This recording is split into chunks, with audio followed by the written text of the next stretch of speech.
After working all these years as a clinician, I've been doubted, criticized, and even yelled at by patients. I had one patient leave me a pretty bad review.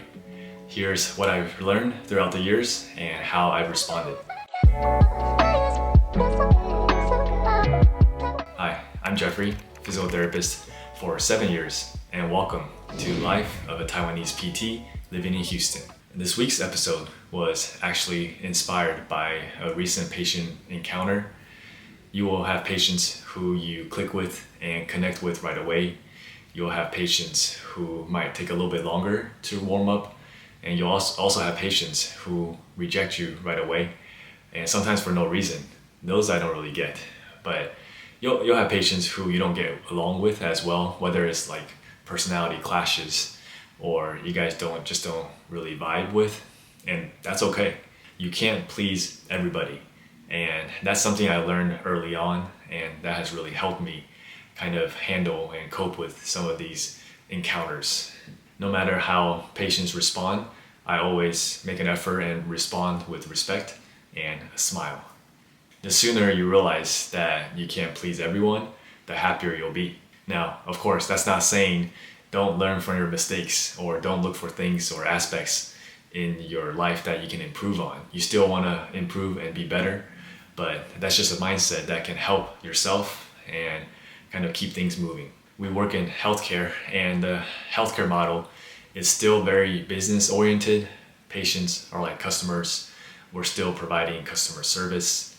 And I would say about 70% of my patients who are often dissatisfied are usually because of discharge. Whenever we have that discharge talk and it's time to be done with therapy, whether they don't agree with the decisions that I'm making or it's because of insurance limitations, whatever the case may be, it's usually the discharges that usually cause patients to be a little more frustrated. What I've learned is that you have to have the discharge talk as early as possible, oftentimes during the evaluations, so they know what to expect and you set the expectations straight.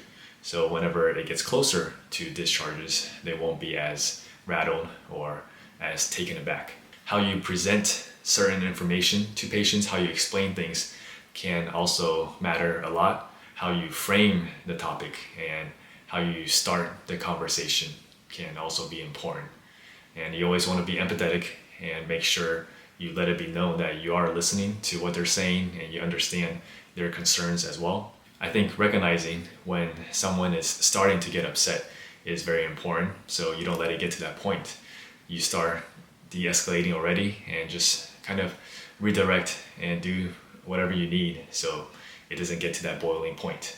I'm still learning as I go. It's been 7 years, but there's always stuff to learn. If I hear a coworker explaining something better or how they approach certain things, I'll try to learn from it as well. So always look for ways to be better. This week at work, there wasn't too many new updates. I've been pretty busy getting a constant caseload of patients. We do have a new tech, a PT tech starting with us. He's Asian as well. Through our couple interactions, I can already feel old because he is a lot younger. He's a sophomore in college, and I asked him if he can help me during this time to help guard a patient with a wheelchair follow, and then he was like, "Yes, sir." I was like, "Dang, took me by surprise." I've never been called sir before. But at the same time, he also uses lingos like bet, which is like the younger generation lingo. So yeah, I'm getting old. We got more fruit tart to eat for dessert this week. And this looks good. Thursday night, my wife made some sea bass. I don't know. Oh, okay. Some kind of fish. I think it's sea bass. And then scallop tofu soup. This is always good. Man, this looks amazing on the plate. This weekend was pretty relaxing, which is sometimes what we need, just for a reset. My wife and I just stayed in most of the time.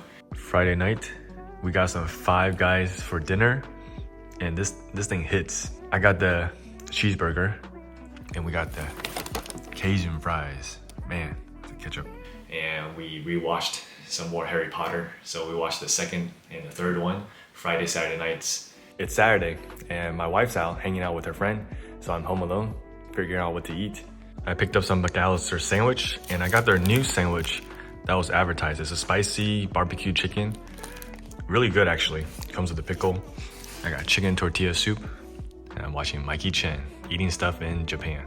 Saturday night, I'm at Coco's Cafe. It's one of my favorite Taiwanese places. I got the Jeep Hi-Fi. Classic. And Sunday morning, we went grocery shopping, H-E-B, and then Costco. I've been looking for this guy. We like his noodles, and now we see them in Costco. And I went on my usual park run.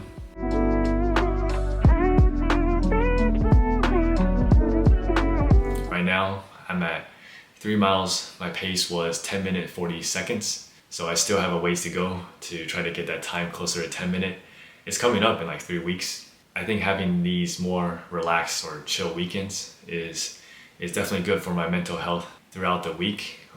At work, sometimes I come home, especially on the full days, I don't feel like talking to many people. I just want to be alone and kind of do a little bit reading, do my own thing.